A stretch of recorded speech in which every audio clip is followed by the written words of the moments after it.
नमस्कार, देवभूमि समाचार में आप सभी का स्वागत है। मैं आपके साथ दिव्या पांडे। बुलेटिन की शुरुआत करेंगे जहां सीएम पुष्कर सिंह धामी का दिल्ली दौरा है आज, तो वहीं दिल्ली में केंद्रीय नेताओं से सीएम धामी करेंगे मुलाकात।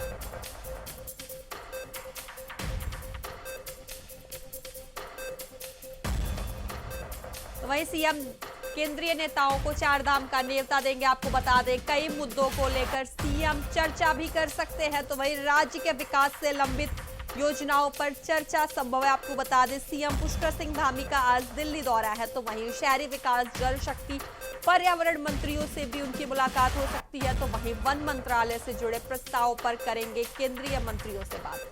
तो मंत्रिमंडल विस्तार पर भी कर सकते हैं केंद्रीय नेताओं से चर्चा। आपको बता दें, उत्तराखंड दौरे पर, दिल्ली दौरे पर सीएम पुष्कर सिंह धामी है, जहां दिल्ली में केंद्रीय नेताओं से सीएम धामी मुलाकात करेंगे। तो कई मुद्दों को लेकर सीएम चर्चा कर सकते हैं। आपको बता दें, यहाँ चारधाम यात्रा को लेकर मंत्रियों को न्योता भी देंगे सीएम पुष्कर सिंह धामी। तो राज्य के विकास से लंबित योजनाओं पर भी चर्चा संभव है। बता दें आपको, शहरी विकास, जल शक्ति, पर्यावरण मंत्रियों से भी सीएम की बात हो सकती है। तो वहीं वन मंत्रालय से जुड़े प्रस्तावों पर करेंगे केंद्रीय मंत्रियों से बात। तो आपको बता दें, दिल्ली दौरे पर हैं सीएम पुष्कर सिंह धामी। तो वहीं इसका विस्तार से जानकारी देने के लिए हमारे संवाददाता अभय केंतुरा हमारे साथ जुड़ गए हैं। अभय, मुख्यमंत्री पुष्कर सिंह धामी का दिल्ली दौरा है, क्या कुछ खास रहेगा?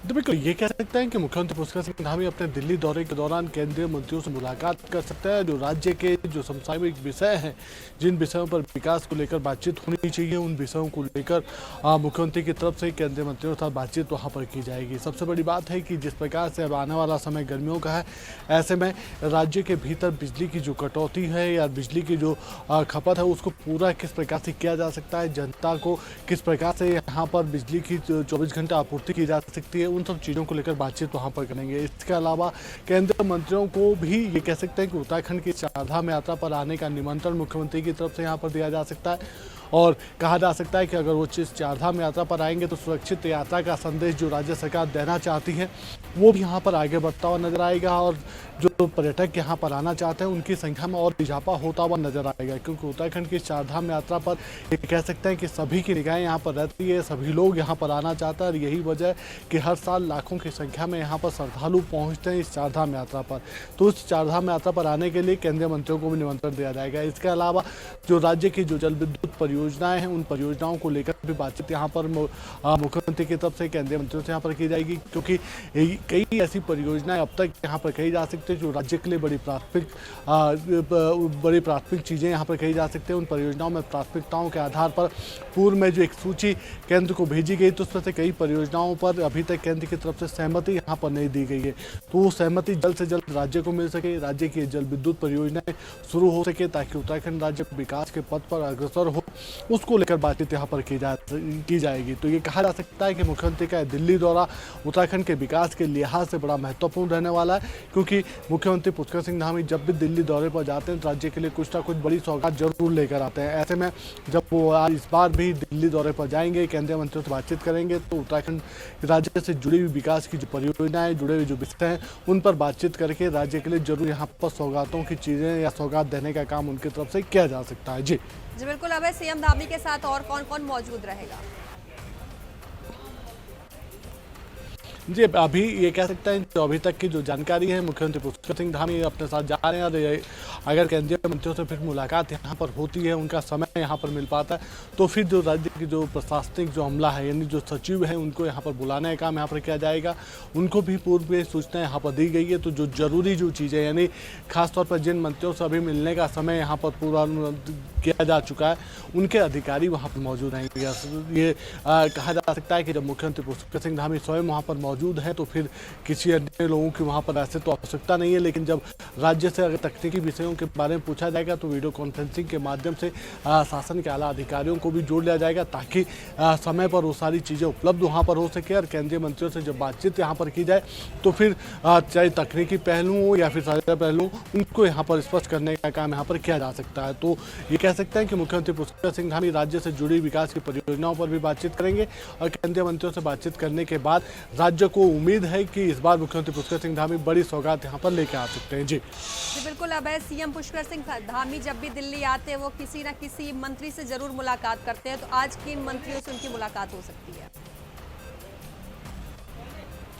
देखिए, आज दोपहर बाद का कार्यक्रम मुख्यमंत्री का है कि वो दिल्ली के लिए यहाँ से रवाना होंगे। ऐसे में उम्मीद ही है कि केंद्रीय जल शक्ति जो मंत्रालय है उनके जो मंत्री हैं उनसे बातचीत वहाँ पर हो सकती है, उनसे मुलाकात का समय यहाँ पर रखा गया है। केंद्रीय ऊर्जा मंत्री से भी बातचीत का समय यहाँ पर रखा गया है।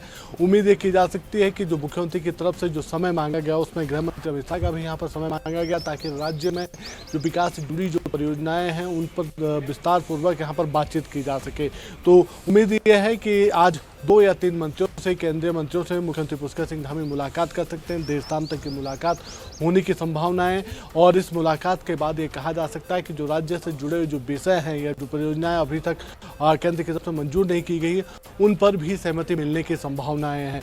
तो ये कह सकते हैं उसमें प्राथमिकता के आधार पर या जिन चीज़ों की अभी तक जानकारी मिल पाई है उसमें केंद्रीय जो जल विद्युत परियोजनाएं उत्तराखंड राज्य में जो बननी है, जो विभिन्न नदियों पर जो जल विद्युत परियोजनाएं बननी है जिनका आंकड़ा कह सकते हैं कि 2 दर्जन से ज़्यादा ऐसी सूची अभी भी केंद्रीय मंत्रालय के पास लंबित यहाँ पर पड़ी है जिन पर अभी तक सहमति नहीं मिल पाई है, उन पर स्वीकृति दिलाने का काम उनकी तरफ से किया जा सकता है। जी बिल्कुल। अब आप हमारे साथ बने रहिए, आगे भी हम आपसे जानकारी लेंगे। तो आपको बता दें सीएम पुष्कर सिंह धामी का आज दिल्ली दौरा है, तो वहीं चारधाम यात्रा की शुरुआत हो रही है। ऐसे में सीएम पुष्कर सिंह धामी मंत्रियों को निमंत्रण देंगे, न्योता देंगे चारधाम यात्रा में आने के लिए।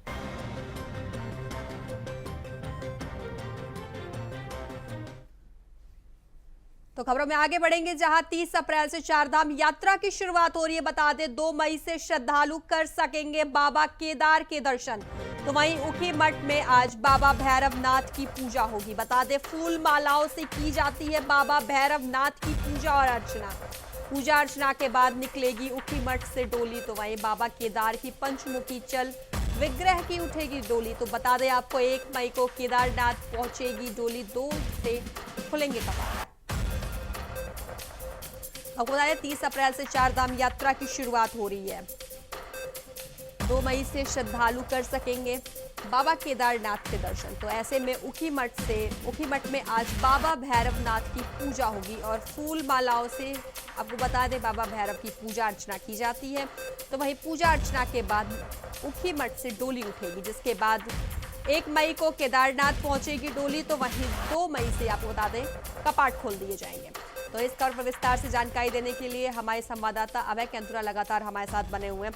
अभय, 30 अप्रैल से चारधाम यात्रा की शुरुआत हो रही है, क्या तैयारी देखने को मिल रहा है? देखिए, उत्तराखंड की इस चारधाम यात्रा की जो तैयारियां हैं पूरे जोर शोर से इस समय चल रही है। अंतिम समय इस चारधाम यात्रा की तैयारियों को पूर्ण करने का है क्योंकि 30 अप्रैल से इस चारधाम यात्रा की विधिवत शुरुआत यहाँ पर होने जा रही है।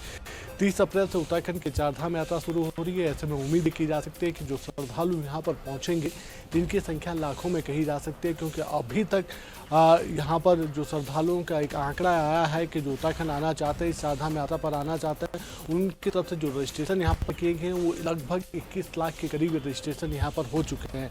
ऐसे में जब वो श्रद्धालु यहाँ पर पहुँचेंगे तो उनको बेहतर सुविधाएं उपलब्ध कराने का काम इस यात्रा प्रबंधन समिति की तरफ से यहाँ पर किया जाएगा। जिला प्रशासनों की तरफ से पूरी तरीके से जो चार धामों की जो व्यवस्था है उनको सुदृढ़ करने का काम यहाँ पर कर लिया गया। सबसे बड़ी बात है कि ये चारधाम यात्रा अपनी दिव्यता और भव्यता के लिए जानी जाए, इसके लिए जिला प्रशासन और प्रशासन दोनों मिलकर यहाँ पर काम कर रहे हैं ताकि चारधाम यात्रा में जो श्रद्धालु आए उनकी यात्रा सरल भी हो, सुगम भी हो और सुरक्षित भी यहाँ पर बनी जा सके। ये कह सकते हैं कि चारधाम यात्रा के लिए हर नोडल अधिकारी बनाकर उनकी जिम्मेदारी यहाँ पर तय कर दी गई है। पुलिस के भी 4 आईजीओ की जिम्मेदारी चारों धामों के लिए अलग अलग यहाँ पर बना दी गई है ताकि किसी भी प्रकार से जो भीड़ जो नियंत्रित वहाँ पर होती है उस भीड़ को नियंत्रित किया जा सके और सभी यात्रियों की कि जो यात्रा वो सफल यहाँ पर हो सके, सुगम यहाँ पर बन सके।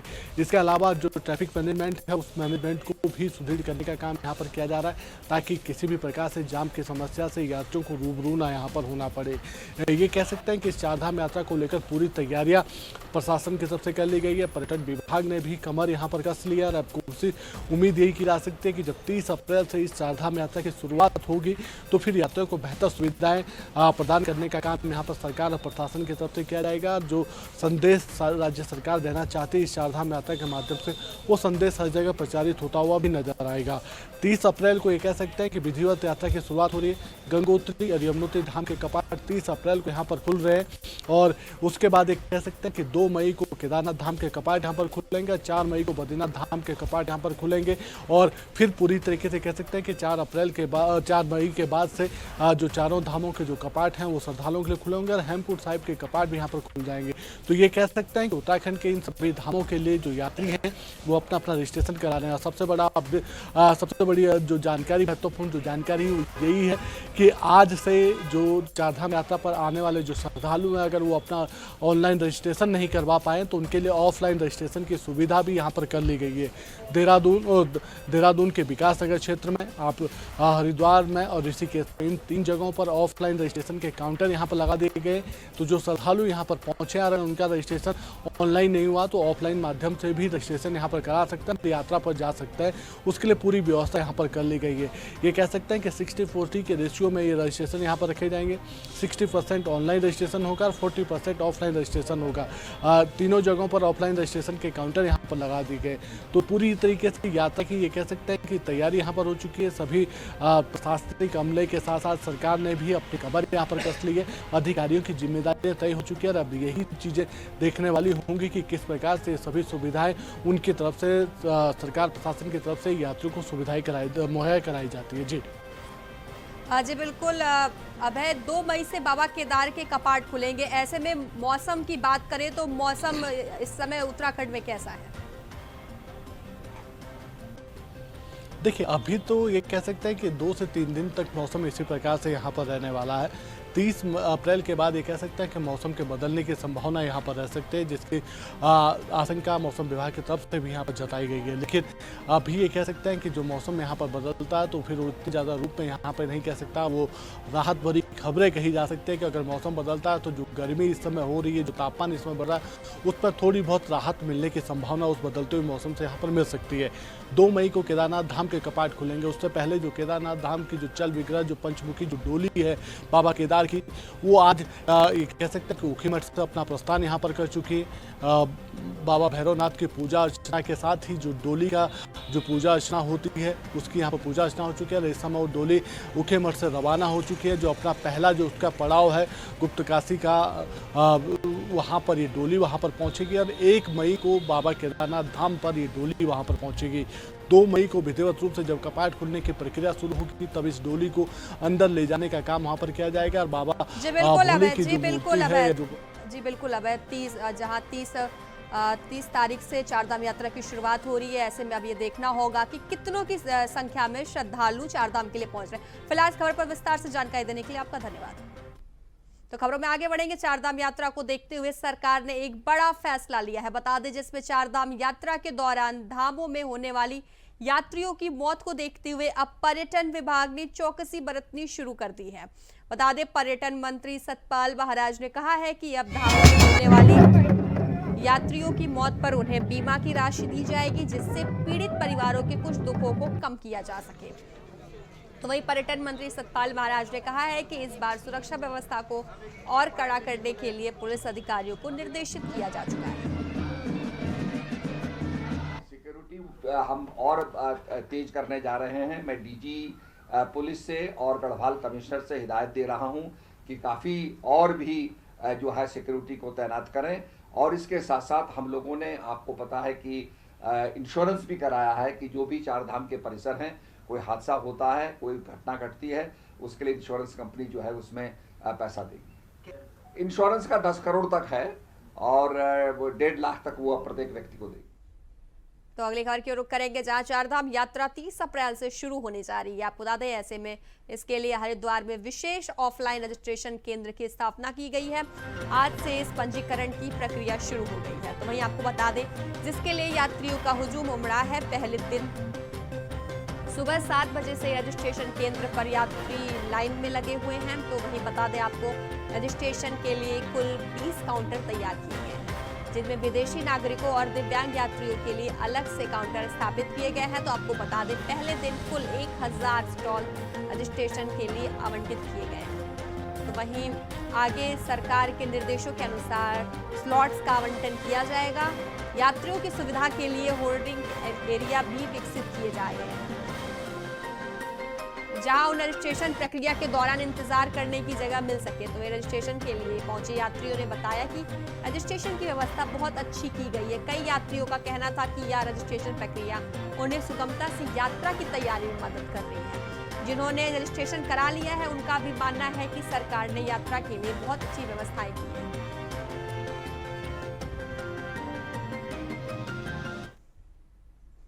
तो खबरों में आगे बढ़ेंगे, जहां खबर हरिद्वार से बता दें, जिले में दिखे चांद तारे वाले पोस्टर। तो वही भगत सिंह चौक पर दिखे हैं चांद तारे के पोस्टर। राधे सड़क पर चिपकाए गए चांद तारे वाले पोस्टर। तो वही पोस्टर के ऊपर से निकल रही हैं गाड़ियां। बता दें आपको, पोस्टर चिपकाने वाले की पुलिस तलाश कर रही है। तो बता दें आपको, खबर हरिद्वार से है। जिले में दिखे हैं चांद तारे वाले पोस्टर। भगत सिंह चौक पर चांद तारे वाले पोस्टर दिखे हैं, जहां बता दें आपको, सड़क पर चिपकाए गए हैं चांद तारे वाले पोस्टर।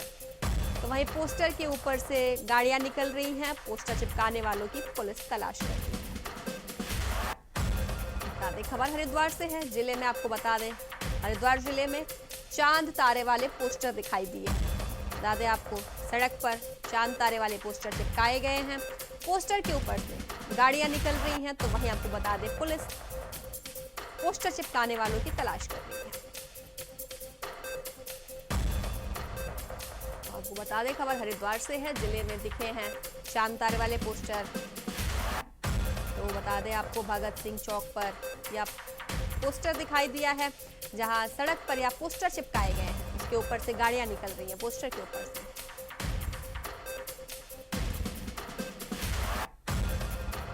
आपको बता दें, पहलगाम हमले को लेकर पूरे देश में आक्रोश है। ऐसे में हरिद्वार में भी आक्रोश देखा जा रहा है, जहां पाकिस्तान का झंडा बाकायदा पोस्टर बना के सड़कों पर चिपकाया गया है, जिस पर गाड़ियां चल रही हैं।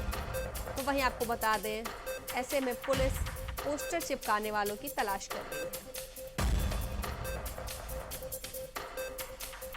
आपको बता दें, खबर हरिद्वार से है, जहां जिले में चांद तारे वाले पोस्टर दिखाई दिए हैं। भगत सिंह चौक पर यह पोस्टर दिखाई दिया है। तो बता दें, सड़क पर चिपकाए गए हैं चांद तारे वाले पोस्टर। पोस्टर के ऊपर से गाड़ियां निकल रही हैं। तो पोस्टर चिपकाने वालों की पुलिस तलाश भी कर रही है।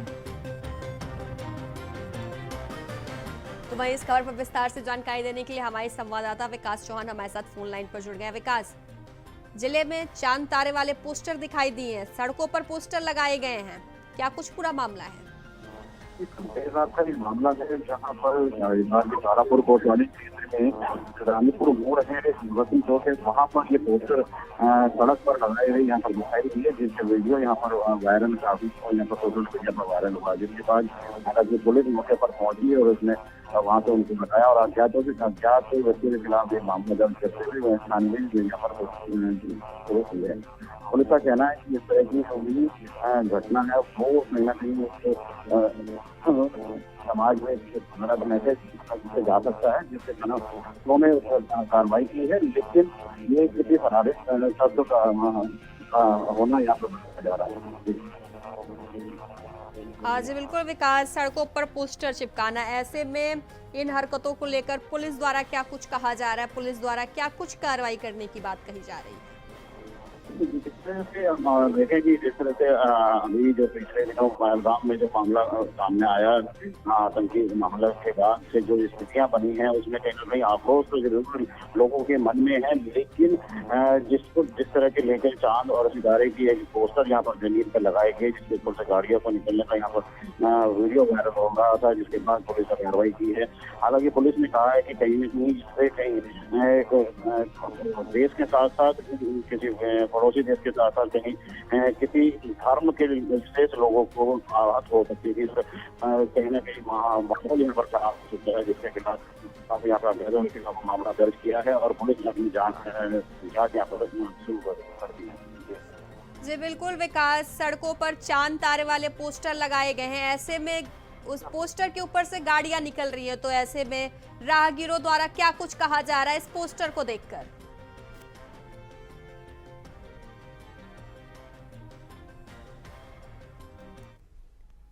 भगत सिंह चौक है, वहाँ पर ये स्थिति देखने को मिली। कल देर रात ये मामला है जहाँ पर जो चांद और सितारे के जो पोस्टर थे वो यहाँ पर जमीन पर लगे हुए दिखाई दिए, जिसके ऊपर यहाँ पर स्थिति वहाँ पर जो लोग पहुंचे उन्होंने वीडियो बनाया और उसके बाद ये वीडियो वायरल हुआ। तो कह सकते हैं कि जो स्थानीय लोगों का कहना है कि ये शरारती तत्वों के द्वारा यहाँ पर ये लगाया गया है। जी बिल्कुल विकास, विस्तार से जानकारी देने के लिए आपका धन्यवाद। तो खबरों में आगे बढ़ेंगे, जहां रुड़की रेलवे स्टेशन से लेकर आर्मी चौक तक पूर्व सैनिकों और समाज सेविकाओं ने पहलगाम हमले के मृतकों को श्रद्धांजलि देने के लिए कैंडल मार्च निकाला है। बता दें आपको, इस दौरान सभी ने पीएम मोदी से मांग की है कि उन्हें एक के बदले 10 सिर चाहिए। उन्होंने कहा है कि पाकिस्तानी आतंकवादियों को जल्द से जल्द मार गिराना चाहिए ताकि सभी मृतकों को शांति मिल सके। तो वहीं इस कैंडल मार्च के भारी संख्या में पूर्व सैनिकों सहित समाज में जुड़ी महिलाएं भी शामिल हुई।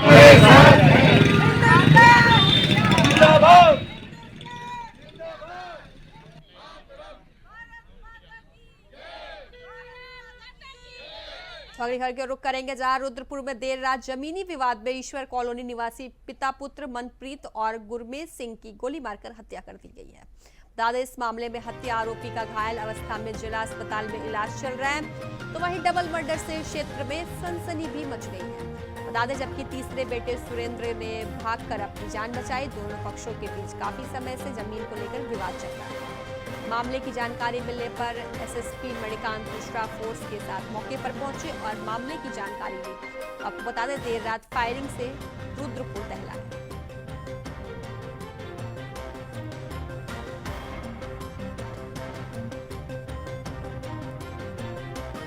बता दें, रुद्रपुर में डबल मर्डर से सनसनी फैली हुई है। जमीनी विवाद को लेकर यह डबल मर्डर किया गया, जहां पिता पुत्र को गोली मार दी गई है। पिता पुत्र की गोली मारकर हत्या कर दी गई। तो वहीं दूसरा पुत्र भागने में कामयाब रहा, भागकर उसने अपनी जान बचाई है। तो आपको बता दें, जानकारी के बाद घटनास्थल पर एसएसपी पहुंचे।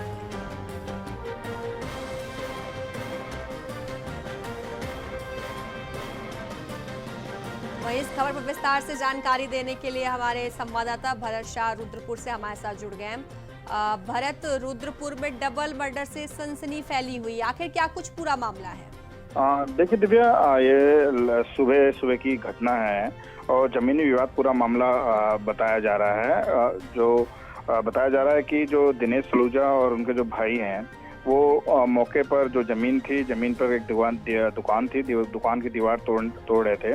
तो इस बात की जानकारी जैसे दूसरे पक्ष को लगी तो वो पहुंच गया और इस दौरान उन दोनों के बीच में मारपीट हो गई। मारपीट जो है वो गोलियों में तब्दील हो गई और फायरिंग कर दी। जो आरोप है कि जो सलूजा फैमिली, दिनेश सलूजा और उनके जो भाई हैं, उन्होंने फायरिंग कर दी और मौके पर ही जो दूसरा पक्ष था वो उसमें एक व्यक्ति थे, उनके गोली लग गई और मौके पर ही ढेर हो गए। जबकि उनका जो दूसरा बेटा था उसके भी गोली लगी, जब अस्पताल ले जाते समय उसकी मौत हो गई। और जबकि तीसरा जो बेटा था वो किसी तरह से भागकर उसने अपनी जान बचाई। तो इस तरह से एक बड़ी घटना हो गई और बड़ी घटना के बाद एसएसपी मौके पर पहुंचे और पूरी घटना की जानकारी ली। और सबसे बड़ी बात है कि जो हथियार प्रयुक्त किए गए थे हत्या आरोपी द्वारा वो भी पुलिस ने अपने कब्जे में ले लिया। और सबसे बड़ी बात है कि जो हत्या आरोपी दिनेश है वो कोतवाली पहुंचा और साफ तौर से बताया जा रहा है कि उसने अपनी गोली मारी और पुलिस को दिखाया कि वो भी फायरिंग में घायल हुआ है। ये तो जांच का विषय है कि क्या सच है, ये तो पुलिस की जांच में ही खुलासा होगा कि गोली लगी है या खुद गोली मारी है, ये बात की बात है। लेकिन जिस तरह से कहा जाए, इस पूरी घटना से रुद्रपुर शहर में सनसनी फैली हुई है। जी बिल्कुल भरत, क्या ऐसे में आरोपियों की गिरफ्तारी हो गई है? दिव्या, पुलिस के लिए सबसे अच्छी बात यह है कि जो आरोपी है दिनेश सलूजा, वो खुद ही अस्पताल पहुंच गया था। पुलिस ने उसको अपने हिरासत में ले लिया है और उससे पूछताछ कर रही है। हालांकि पुलिस की जांच का विषय है कि गोली दूसरे पक्ष के हथियार से लगी है या खुद उसने गोली मारी है। लेकिन जहां तक जो जानकारी मिल रही है कि पुलिस उससे पूछताछ करेगी, पूरे मामले का खुलासा होता है, आने वाला समय बताएगा। लेकिन जिस तरह से पुलिस के लिए कहीं ना कहीं राहत की सांस है कि जो हत्या आरोपी पुलिस की गिरफ्त में है, करीब 12 बजे एसएसपी मणिकांत मिश्रा द्वारा इस पूरे मामले में खुलासा भी किया जाएगा। जी बिल्कुल भरत शाह, खबर पर विस्तार से जानकारी देने के लिए आपका धन्यवाद। तो देवोभी समाचार में फिलहाल के लिए बस इतना ही। बने रहिए इंडिया वॉइस के साथ। नमस्कार।